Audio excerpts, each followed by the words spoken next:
There we go. What's up, everybody? Welcome to episode 7. BetParks presents Stick to Hockey Live. 3-0 start. Good start.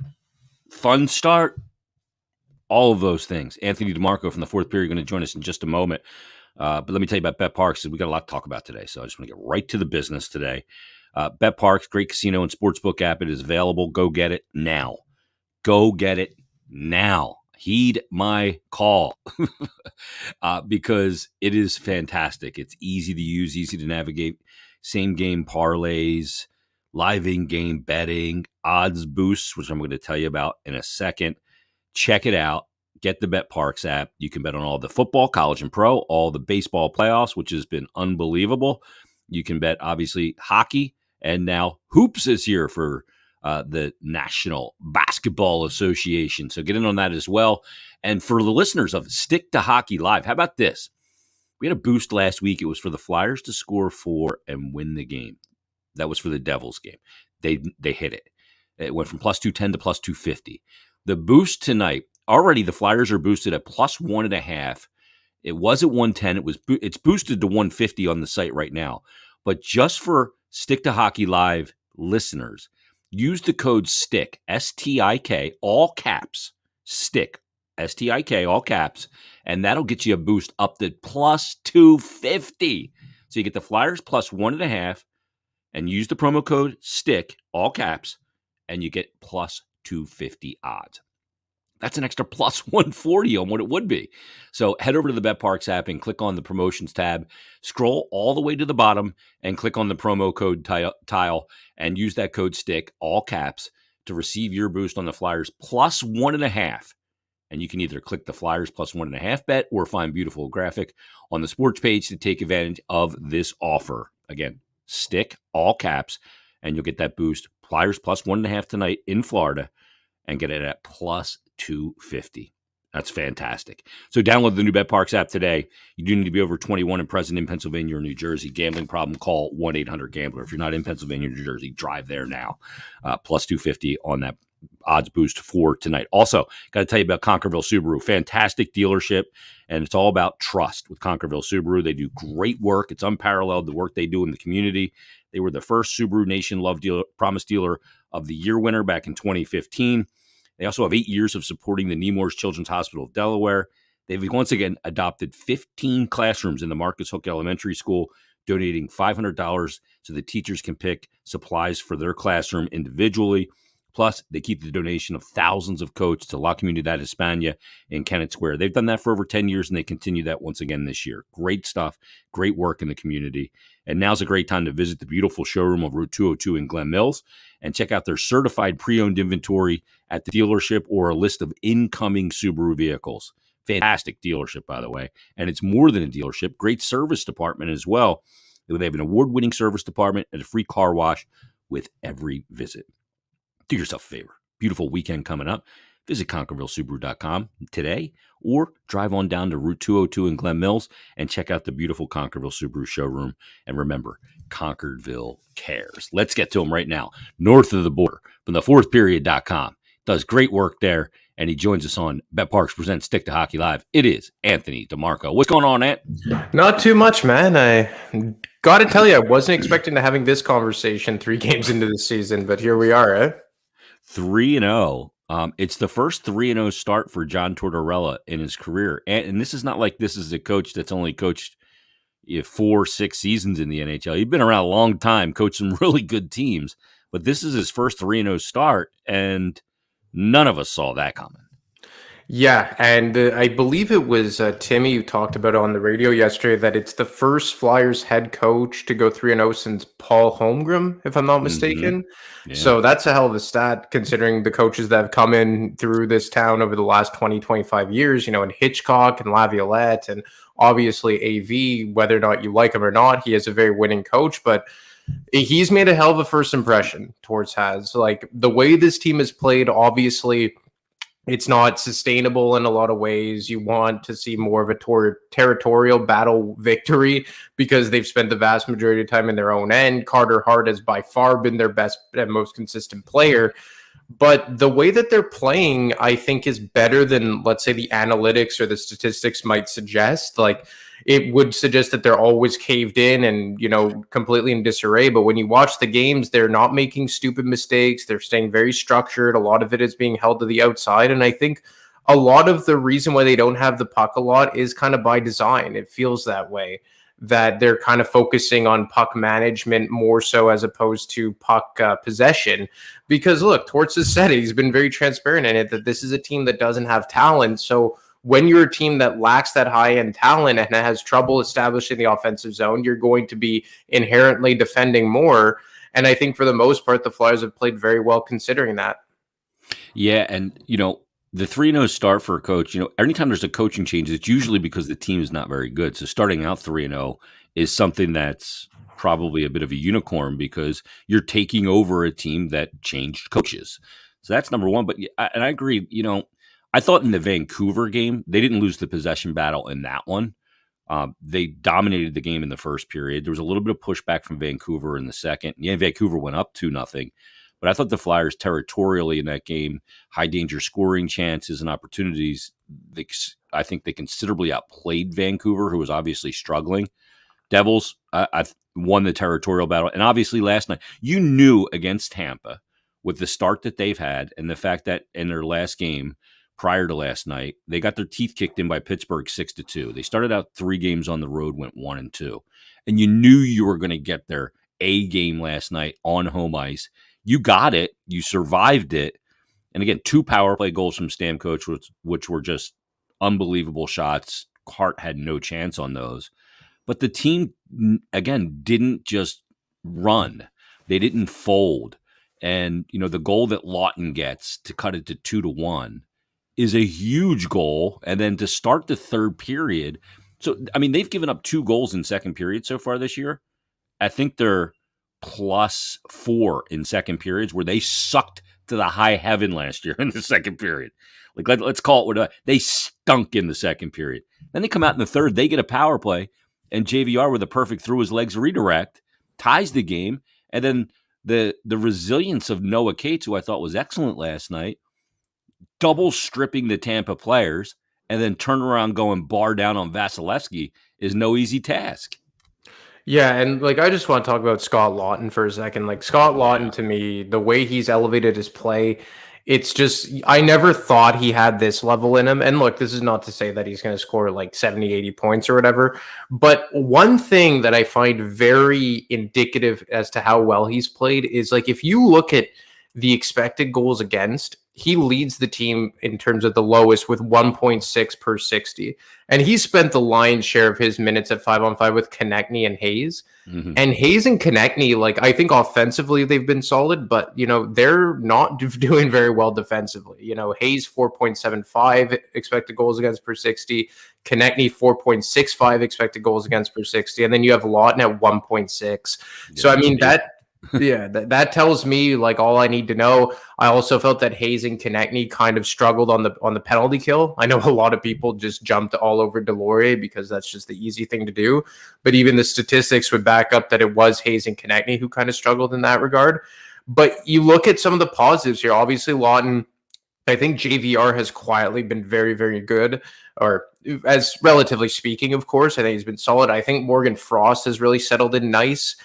Noah Cates, I really liked his game. I thought that the first 2 games, and of course he was adapting to a new position down the middle, I wanted to see a bit more from him. And I still do think that ultimately he is best served on the wing because he can't really have that straight line forecheck that we saw when he is playing center. But it's just crazy to think that this point in the season, they're 3-0 because I knew that they were going to compete hard. We knew they were going to be more structured, but actually getting the tangible victories was not something I'd expect at this point. Yeah. And I thought Cates, while he wasn't, I didn't think he was bad in the first 2 games. I didn't see him do as much good as I did last night. Even before the goal last night, I just thought he was really good in the game and against some really, really tough lines. There was a couple moments in last night's game. The Flyers were on a power play and Tampa killed it off. And then the next shift, I think it was in the first period, I want to say, still a scoreless game. Then the next shift, McEwen was out with Wade Allison and I want to say Tanner Lazinski. And they spent the entire shift against the Stamkos line in the Tampa zone, had a couple of scoring chances just in on the forecheck. So let's kind of take it zone by zone. Let's start with the offensive zone and the forecheck because you're seeing elements of a forecheck that is being executed properly because it's forcing turnovers, it's forcing second chance opportunities in the offensive zone. And even though they didn't end up with a ton of shots last night, that when they got in on the forecheck, I thought that they handled it pretty well. Well, I'm glad you bring up Allison because I think he's been their best forechecker so far this season. Already has 1 goal in the season, and I've even liked his transition play. Like the way he carries the puck up ice has been very, very nice to see because I didn't really think he could ever be kind of like a transporter of the puck. And I think that they have been missing that since they moved on from Voracek a year and a half ago. But I mean, the way that Wade Allison has played, and even the numbers would support this as well, was really suggested how strong he's been on the forecheck. There are some guys that obviously you want to see a bit more out of offensively. Like, I mean, you have a Joel Farabee, who I think has been okay, but clearly he's working his way back from injury. The Konechny Lawton line has been very good on the forecheck as well. And even a guy like Zach McEwen, I think he had his hiccups last night, but I do think to this point he has been the best out of, like him, Hodgson, and Lixell. I found Lixell really struggled against Vancouver, probably miscast in that fourth line role. And, you also have to remember here is like they're down, and let's not even count Bobby Brink and Patrick Brown here because, we could argue that they're fringe NHLers, but just Couturier, Tippett, and Konechny, they're down 3 NHL forwards. So they're basically on to like their 16th forward down the pecking order here. And you could make the case even more if you want to count Brown and Brink. So, I mean, all things considered, I think that their forecheck has been, I guess, impressive, relatively speaking, given the fact that they're missing so many NHL regulars. Yeah, I agree. And, I think it's really important for this team to be able to create those sustained zone times. So let's go to the neutral zone. This is an area I didn't think they were as good in the neutral zone last night because there's a lot of skill on that side. But I look at it and I go, okay, that's a team, that can really flow through the neutral zone. And the Flyers just seem to be kind of defending the line a lot better. You know what I mean? Well, I think that what it is that they're stepping up, and I believe like Charlie O'Connor had mentioned it, they mentioned it on the broadcast, is that they're staying on top of the puck. They're not waiting for the Tampa Bay Lightning to just come in and set up. Like they're actually pressuring these teams into making plays. Like let's say like they've lost the territorial battle, specifically last night. Like last night was like of all the 3 games, the one that they really, really spent the most time in the D zone.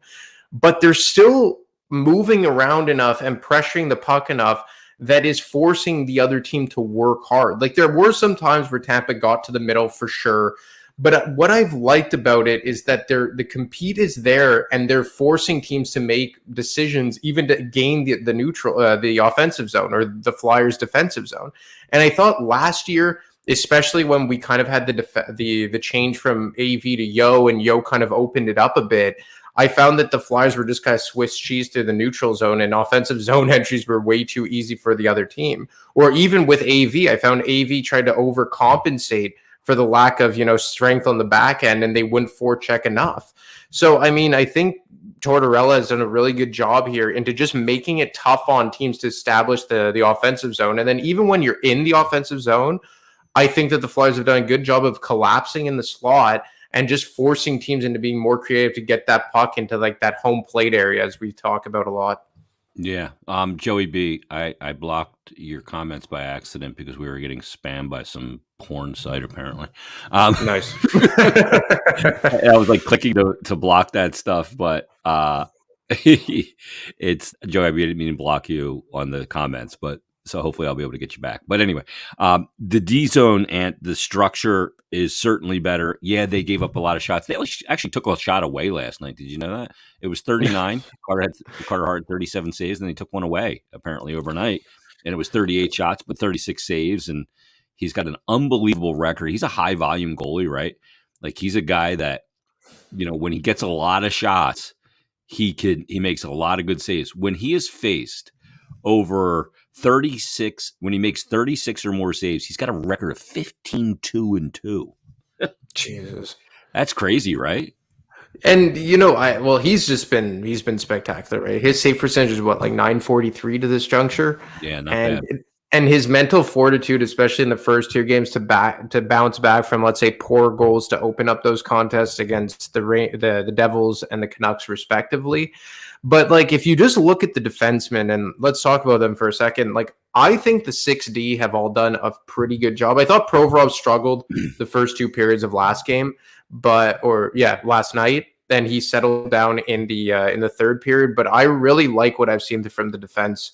And look, obviously they've been deployed favorably, but I really like what I've seen from Igor Zamula and Nick Seeler, right? And Nick Seeler came in with like absolutely no expectations. Many people didn't even want to see him, get into a regular rotation here. And look, obviously they've played a lot less than specifically the top three guys in Sanheim, Provorov, and DeAngelo. But I think that the way that those two guys have played on the bottom pair has been spectacular. Zamula last night specifically, defending the rush, his gap control was perfect. He broke up a play that led to the Flyers' third goal, I believe, or the second goal. Mm-hmm. I forget which one it was. And, you look at Nick Seeler, and obviously a small sample size, and he's getting like arguably like the least or the easiest deployment. He has the only positive expected goals for percentage. He has the best Corsi percentage on the team. And then you look at DeAngelo and Provorov, and what do you know? They've yet to be on the ice for a 5-on-5 goal against so far this season. Yep. And I think that you've seen kind of Tortorella in the first game. He was giving Sanheim and Braun more of that tough deployment D-zone starts. It's kind of started to swing more into Provorov and DeAngelo. And look, obviously it's going to come with some growing pains. Like I said, I didn't think Provorov was good for the first 40 minutes last night. But when you're defending as much as the Flyers have been, I think they've done pretty good, all things considering. Yeah, I mean, DeAngelo, he's got a point in every game now, Ant. He's made a big difference on the power play. It's incredible. I mean, when you look at the power play, to me, there looks like there's a lot of variance to it. I've always said this. In team sport, predictability is advantage defense. Unpredictability is the advantage offense, and versatility and variance. And you see a lot of variance on that, though. They're not just working off the left side half wall like they did under Giroux for so long. They became so dependent on him to facilitate. DeAngelo equally moves the puck to the right side where Hayes is, or moves the puck to the left side, whether it's Farabee there or, Konechny on that left side. And they're creating a lot of variance in it, which is creating a lot of different kinds of opportunities. Power play in, power play out. They have a power play goal in every game. And let's not forget that last year, they had the worst power play in the league and clicked at 12.7%. So it's been a huge upgrade. And I think the biggest element of that is strategic. And it's also the addition of Tony DeAngelo. DeAngelo has been just fantastic on all ends of the ice. And, he's kind of becoming their number one in a lot of ways. Like, I think it's kind of like a 1A, 1B situation with him and Provorov. But the way he moves the puck up the ice, his quick decision with the puck, his deceptiveness, the way he gains the zone on the power play, like the way that he kind of just fools teams in that quarterback position. Like, this guy has just done it all. He's eaten the most minutes in the last two games. I didn't check the first game, but specifically against the Canucks, he played over 27 minutes. He had a goal and an assist in that game, or just a goal on the power play. I know he has a goal and 3 assists through the first 3 games, but I do agree that, you go back to the initial power play setup that Peter Laviolette established in 2011, 2012, where you had Voracek on one half wall and you had Giroux on the other half wall. And especially once Braden Shen left, who, inherited that position from Scott Hartnell, you knew that the Flyers were always going to try and get the one-timer to Giroux or Voracek. Not so much Voracek, you try and slide it a pass through the slot. But there were times where you would watch that power play over years, and it would just be Giroux and Voracek lobbing the puck across the slot to one another. And especially when you had Gostisbehere kind of fall off, or aside from that 1 year when Provorov was, producing on the power play, it was very, very predictable. And, especially last year when you had so many injuries and, everything was out of whack and you had 3 guys coach the power play over the course of the entire season, it was just a disaster. They finished with 12% or whatever. And now you get this team that you get one of the better offensive defensemen in the NHL. I think we can, say that reasonably. And you're trying new things. You have more deceptiveness on this power play. I do think that there will come a time that you'll have to get a better option there, specifically in the Giroux spot. I know they wanted Tippett to be there. Maybe Atkinson could get that look, so they're not fully healthy. But it's just, and this goes with everything on the team, it's just nice to see something new here. And that, I think, is the biggest part that has made this enjoyable for this season, is that everything is new and there's no foregone conclusions because we're seeing things we've never seen before. Yeah, I mean, it's just, I feel like I was talking to somebody during the Vancouver game, and I said, it just feels like a huge page has been turned organizationally. And I'm not saying that this year is going to end up in the playoffs. This is only 3 games. There's 79 to go. It's a good start. And if you can enjoy this, then I don't know why you even get involved in watching sports. There wasn't expectations there. I'm not changing my expectations for this season based on this 3-0 start. But, there's people out there saying, hey, the whole objective of this season was to lose, and they can't even do that right. Like, to me, and the objection in sports is never to lose. And if you have that mentality like, hey, they're objective, and, if you have that mentality, then here's my deal. You're a fucking loser and you don't know how sports work. Because if your objective is to go out there to lose and you want to put players out there to lose, then what are you doing? That's a bigger infection than anything. Yeah, no, I agree. And I wish I could remember who said this. It may have been Frank Saravalli on his podcast. And by the way, great show having Frank on Monday. I think it was him. And if it's not him, I apologize whoever said it. But you never want to get players used to losing. You never want to. And I think that's what was the biggest problem in the Ron Hextall era, is that it just became so commonplace to lose. And you had guys like Provorov and Sanheim and Konechny and maybe even Farabee to a lesser extent because he came in later, kind of come into a culture where losing was regular. And you had guys like Giroux and Voracek and maybe even Couturier to an extent. I don't really put Simmons into that category, but you had these guys that at one time were a very good core group of forwards who were dragging this otherwise very bad team into a playoff bubble spot, kind of just get to a point, and I believe in 18-19 got to a point where they're just like, if we lose, who cares? The management doesn't care. And now we've gone to a point where we've kind of attached that kind of mantra to guys like Provorov and Travis Konechny. And you do not want that type of mentality to seep through to a Wade Allison, to a Igor Zamula, to a Tanner Lazinski, a Noah Cates, even Joel Farabee, Morgan Frost. Those guys I think may have been saved from the really worst of it.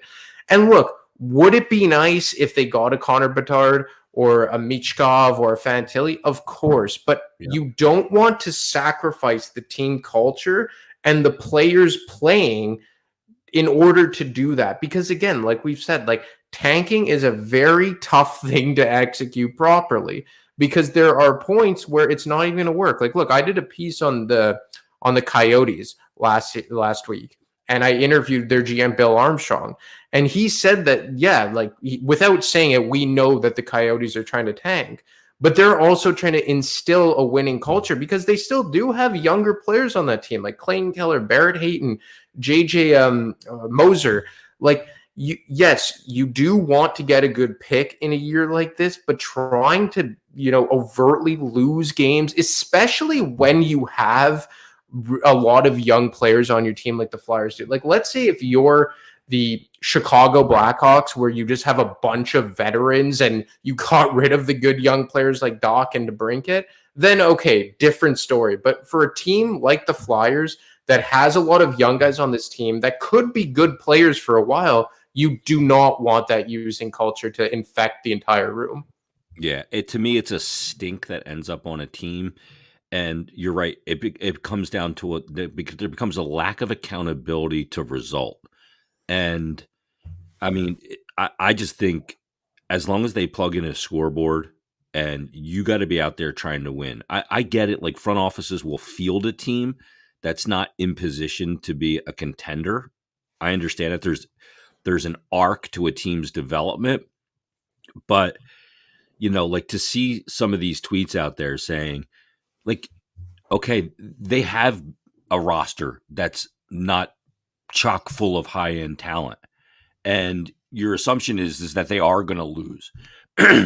But the notion that they should go out there and find a way to lose games tells me that you've never played a sport.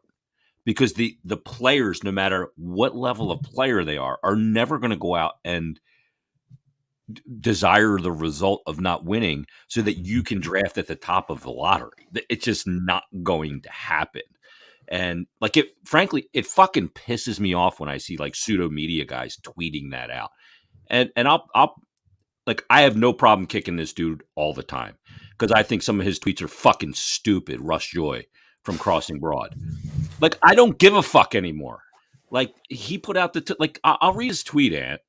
Like, dude, go do something else. The Flyers are 3-0 in a season where the objective was to lose. Can't make this up. Kind of knew the Torch training camp would have them better conditioned than the opposition, but the young guys are really stepping up. Like, what do you want them to do, dude? I don't. I'm going to have Sanfilippo on Friday, and I'm going to ask him about it too. But, like, I don't mind kicking Russ. And, like, he's a good dude and everything. But I see that tweet from Russ, and I go, like, what the fuck, man? Like, what is that? Like, why are you putting that out? You know what I mean? I think that I don't give a fuck anymore. I couldn't tell, honestly, Jay. But to be honest, I do like. Look, I can't speak to people who kind of think like that, but I do think it's kind of like a gimmick for a lot of people to be like, okay, I'm just gonna drive home this narrative until the cows come home, and to say that their objective was to lose, it wasn't. Like their objective this season. Say that like with a straight face. Say that. Like, I mean, the thing is that like they didn't come out and say it. Not like teams are going to come out and announce that they're trying to lose, but it's not hard to figure it out. Like Chicago and Arizona, they didn't sell off younger pieces like Konechny and Provorov like those teams have done, like Doc and DeBrincat.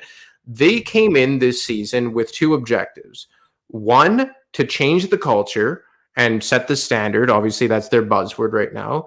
And two, to figure out what they have with a lot of these guys. And not only the Allisons and the Frosts and the Cates and the Zamulas and all that, but with the guys like Sanheim and Provorov and Konechny.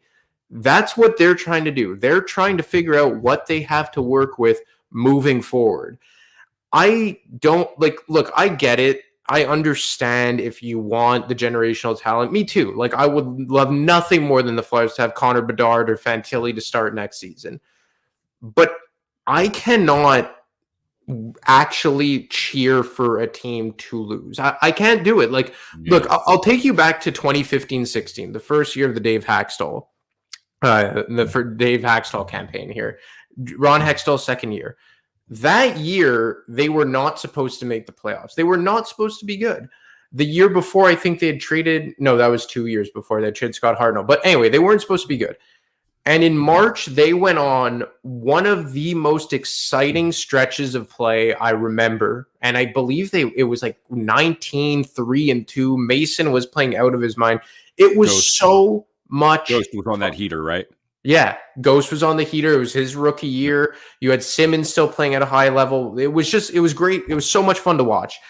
And look, in retrospect, would it have been better for them to tank and maybe be in the lottery for an Austin Matthews or Patrick Laine or Pierre-Luc Dubois, who went 1-2-3 that year? Of course. But in that moment, you could not have told me, who was more of a fan at that time than what I'm doing now. I wasn't with the fourth period back then. Or you, or anyone who followed this team as media or fan, that, yeah, you know what, we're just going to suck because we want to be into that lottery. At the end of the day, it's entertainment. That's what sports are. And there's nothing entertaining about trying to lose. And for a spectator position, there's no real good that comes out of it in the immediate term. Yes, if you get a Connor Bedard, 100%, it's worth it. I'm not even saying that I'm against it, but it's just tough to cheer for a team to lose and fault a team to lose. Like, if anything, there's the problem. That's the problem I have. Well, it's like, like you said, what do you want? You want Tortorella to coach them to be bad? You wanted to bring in an inferior coach so they would get worse results? Oh, so are you willingly sacrificing guys like Wade Allison and Tanner Lazinski? Because that's what you would effectively be doing. Mm-hmm. If you were, let's say you brought in like, who was a bad coach that was on the market? Like, I don't know, like Jack Capuano, let's say. Yeah. You bring in Jack Capuano. Yeah. Or whoever, Travis Green. You're basically telling guys like Noah Cates, Igor Zamula, Allison, Farabee, Frost, who aren't exactly super young. A lot of these guys are 24, 25. You're basically telling them, like, you know what? We don't give a fuck about you. We're looking for players who aren't even here yet. And I just don't think that's the right message to send. Yeah, I just think it's bad. I think that's just such a bad approach. It's just so bad. Especially when we came out of an era with Hextall and Hack where that was kind of the mentality. Yeah. And the thing is this too, like, do I want Connor Bedard? Oh my God, yeah. You know what I mean? Like, if that's where this leads to Connor Bedard, I'll go, okay, I'll sacrifice. Like, I'm good. I'm fine. That's fine. But when the team starts 3-0, and again, I'm not suggesting that this team, people should change their expectations. I know some people are. I've gotten some DMs from people saying, hey, that this team's probably a playoff team. But I'm not even close to there yet. This is 3 games. And the other thing, I don't think that they're winning these games because they're better conditioned. Because I don't think that the conditioning level was put to where Torts wanted it to. I talked to Torts before one of the preseason games, and he said, I changed my approach of what I had planned from a conditioning standpoint because I had too many guys nick up. I couldn't do what I wanted to do. I think guys came in good shape. I think that they're playing with a purpose. I think they're playing with a little, hey, like, fuck you attitude. Like, hey, you all didn't, nobody thought we were going to be any good. So we're kind of catching on to a little bit of belief here and we're not giving up. And maybe not all teams are playing with the same intensity level and purpose. That's maybe why. I don't know. But, look, if you're going to have a season where you're probably going to lose more than you're going to win, and I'm still mentally prepared for that, then I'm not going to sit there and shit on 3 wins to start a season. Like, I have to find enjoyment in something. I can't complain and be lack of joy when they lose and then be pissed off when they win. You can't talk out both sides of your mouth. Yeah, I can't exist like that. Like, what's the point of waking up and picking my head up off the pillow in the morning? I might as well just go to the Walt Whitman Bridge and chuck myself off it if that's the way I'm going to approach things. Well, look, let's look at the Blackhawks. You have Athanasiou, Max Domi, Tyler Johnson, Sam Lafferty, Colin Blackwell, Jujar. I'm sorry if I'm butchering the pronunciation. Kyra, Colin Blackwell, Jason Dickinson, Jack Johnson's playing top pair. Jared Tenorti's in the top 4. Yeah, they also won 3 cups, though. Exactly. I mean? Yeah. So they have Stalock in net, Mrazek in net. Like, look, if that's a team that's winning, then I understand why you're pissed. Because none of those guys are going to be impact players when you're ready to contend. I could understand that if, let's say, someone tweeted something like Russ Joy, in Chicago, because let's say Chicago was winning like the Flyers were. But that's not the case here. You have a lot of guys on this roster who are probably part of the long-term plan. In Allison, in Lazinski, like Cates, Farabee, Frost. Maybe Konechny, Provorov, Sanheim for sure. They just committed 8 years to him. Igor Zamula, your goaltender, Carter Hart. Like, the thing is that I agree that they're not really in a full scorched earth rebuild, but they're not contending. They're kind of like in a hybrid mode. But because of that, and if you disagree with the mode that they're in, then more power to you. But in the context of reality, you can't cheer for them to lose because there's just too many players here that are worth a shit. Like, how many guys can you look at the Flyers roster right now and actually say, like, they have no future with this team? Yeah. Like, well, this part too, Ed, is when the team has the results that it's had the last 2 years, right? The notion is that everybody sucks. We have nothing. And I get it. I understand why, because they've been horrible the last 2 years. And you look at it and you go, there's nothing worth a shit here at all, right? But, I mean, Provorov is a well-thought-of player around the league. Konechny still, he's got to get back, yes. And he's got to be consistent this year and get back to that arc that he was. But this notion that these are the worst players in the collection of worst players in the league is just not the case. They were injured. They stunk. They weren't good. The coach didn't work. There was all these elements that went into having a season where they ended up with 61 points last year. It was very bad. Yeah, it was bad. But it doesn't mean that everything is horrific. As a team, they weren't good. And as a team, they weren't good with the injuries as well. But this, I don't know. I just, again, I don't know how you can kind of shit on a 3-0 start. And again, I don't think it means anything long term. I really don't. I'm not even close to there yet. But I mean, if you're somebody that follows the team or covers the team or cheers for the team or invests in the team emotionally, financially, and all those things, and you're mad that they started out 3-0, then maybe go pick up a different sport. That's why I do think that there is an element to, let's say, I'm not saying this is Russ specifically, but for people who speak like that, a lot of the time there is an element to just kind of playing to a gimmick. Because look at my co-host. Well, look at my co-host Dan on Brotherly Pod. There is no one that can be more negative than him. His nickname, emotional, like he's an emotional negative. Like one of the funniest guys to work with when he has his breakdowns. It's hilarious. But he's also someone that when stuff goes well, he can acknowledge it. And, he's tweeted out just like, far be it from me to be positive, but I'm really enjoying what I'm watching. Yeah. And I think that you can be emotional in the moment. I've been emotional in the moment. You could analyze what's going on, but you have to be objective along the way, and you got to be consistent. If your objective here is to, let's say, to just constantly find the negatives, then you're kind of playing to a gimmick. But if you wanted to be negative over the offseason because you thought this team was going to be the worst club since 06-07, but then are kind of saying like, oh, it's not as bad as we may have thought, then I know that what you're saying actually means something and holds water. But it's when people kind of talk out both sides of their mouth that I kind of start to discredit it, because it becomes disingenuous. Exactly, because it's a gimmick. And look, if you want, I've had people tell me like, look, it's enjoyable to watch, but I still would have preferred had they cut ties with Provorov and Konechny and gone further into a rebuild. I disagree, but I don't mind that because it comes off as a genuine opinion. Yeah. You just disagree with the philosophy.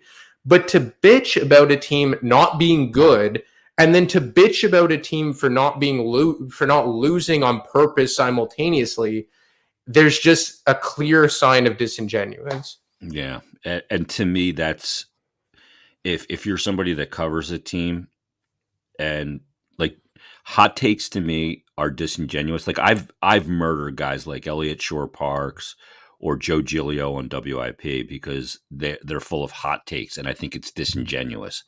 And I think to me, it's just giving the people that read you, listen to you, whatever, it's giving them the finger. It's fraudulent, and I've killed those guys for it.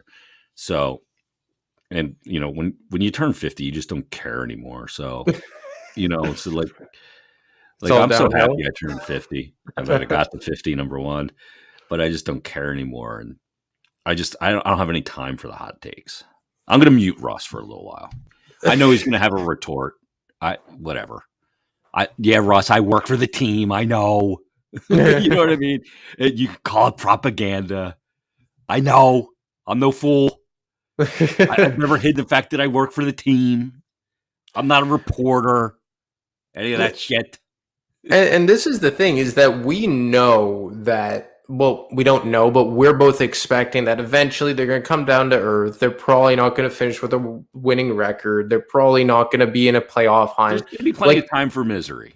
Yeah. So you're going to get your wish, but I'm curious to see if when this team starts losing, if we're going to switch to being mad that they're losing. Yeah. Like, look, I will critique them when they're losing, like even in their winning. Like I did a hit with TSN Montreal this morning, and they asked me about the Flyers. I said, look, if you go by the numbers and you go by the eye test, it's probably not a sustainable way to win, but I still have to give them credit where credit is due, whether that be because of their goaltending, whether that be because they're opportunistic, whether that be because Tony DeAngelo has really given them a kick in the ass. There have been positives here, but you can simultaneously acknowledge the positives while acknowledging that it's probably not going to last forever. Well said. Let's wrap up on this. Anthony DeGrazio at Ant DeGrazio on Twitter. Ant gets caught up in he's an emotional guy, good hockey man, right? Played the game, played it at a high level. He has this string of tweets. Let me read this because I think it's really well stated. He said, he tweeted it at 1:05, so 10 minutes ago. He said, whether it's bottom dweller, middle of the pack, or playoff team, I just want to watch enjoyable hockey that has a future. A team playing as a unit signals a lot of things. Players are playing their roles. For example, TK on the penalty kill and DeAngelo on the first power play. This team is buying in, which also means that they know they are going to be held accountable for their play. Still going to be a long season, but I'm already seeing progress. Hopefully, it can continue. I think that is a very good string of tweets. It's how I kind of feel about it as well. And enjoy the ride. Enjoy the ride. Thank you. All right, and great stuff. I don't know what the hell that was. Something just fell in my garage. Someone's breaking in, man. You better go check that out. Ross, get out of here. Russ, I give you shit because I love you, but I'm going to mute you for a little while. Yeah, great stuff, Ant. We'll talk next week, brother. Read Ant's stuff on thefourthperiod.com. Give him a follow on Twitter at @DiMarco25. That's it. We'll talk next week, brother. Thanks, man. Take it easy. There he is, Anthony DiMarco on BetParks Presents Stick to Hockey Live. Oh, shit. I don't know. These are live shows. We just kind of go and have a conversation. It's a little bit of just a vent session sometimes. I mean, team's 3-0. I don't know if they're going to go 4-0 tonight. How about last night, though? Tampa was -300 last night. -300.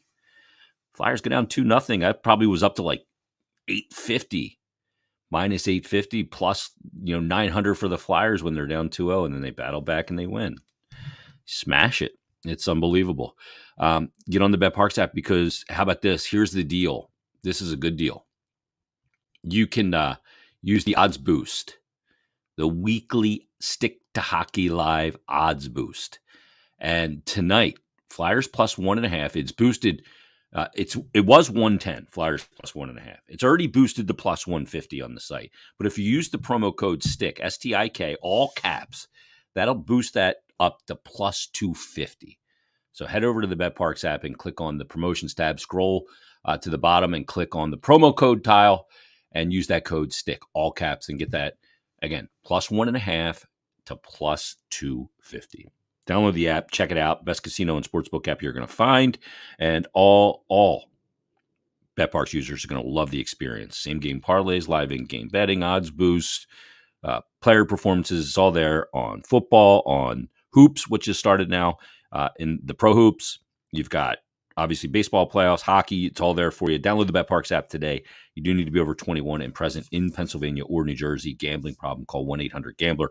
And also check out the great people at Conquerville Subaru on Route 202 North in Glen Mills. It's a fantastic place to check out. Great dealership, beautiful dealership. And you can check out their pre-owned inventory or pick from a list of incoming Subaru vehicles. They're still doing great work in the community, whether that's with the Nemours Children's Hospital of Delaware, La Comunidad Hispana in Kennett Square, donating the coats, Marcus Hook Elementary School, donating classroom supplies, all there for you. They were the first Subaru Nation Love Promise dealer of the Nation winner back in 2015. And it's more than dealership. Great service department where you get a free car wash with every visit. So visit ConquervilleSubaru.com online, check out their inventory, visit the showroom on Route 202 in Glen Mills, and remember, Conquerville cares. We'll be back Friday with Anthony Sanfilippo and another brand new edition of BetParks Presents Stick to Hockey Live. Everybody enjoy the game tonight. We'll talk to you Friday right here.